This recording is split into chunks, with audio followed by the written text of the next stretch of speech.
प्राणायाम म्हणजे नियंत्रित पद्धतीने श्वास घेणे आणि सोडणे, त्याला प्राणायाम म्हणतात. प्राणायाममध्ये मुख्य 3 क्रिया राहतात: पूरक, कुंभक आणि रेचक. कुंभक 2 प्रकारचे राहतात: आंतरिक कुंभक आणि बाह्य कुंभक.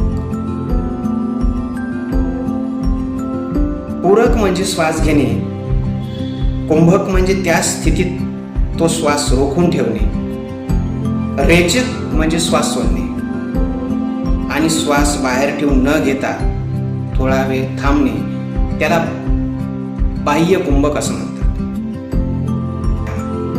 भस्त्रिका प्राणायाम. भस्त्रिका प्राणायाम मध्ये आपण कुंभक करत नाही, फक्त रेचक आणि पूरक या 2 क्रिया करतो. म्हणजे फक्त श्वास घेतो आणि सोडतो, ते रोखून ठेवत नाही. त्याला भस्त्रिका प्राणायाम असे म्हणतात आणि तो प्राणायाम असा केला जातो.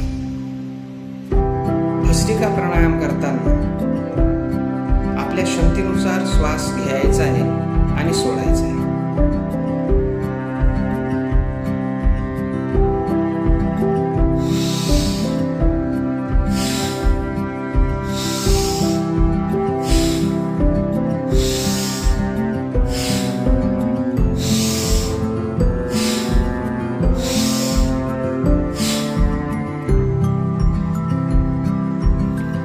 हा प्राणायाम श्वास घेताना जे आपले खांदा असा उंच करायचा, जेणेकरून आपला जो श्वास आहे तो छातीमध्ये चांगल्या प्रकारे भरला जाईल.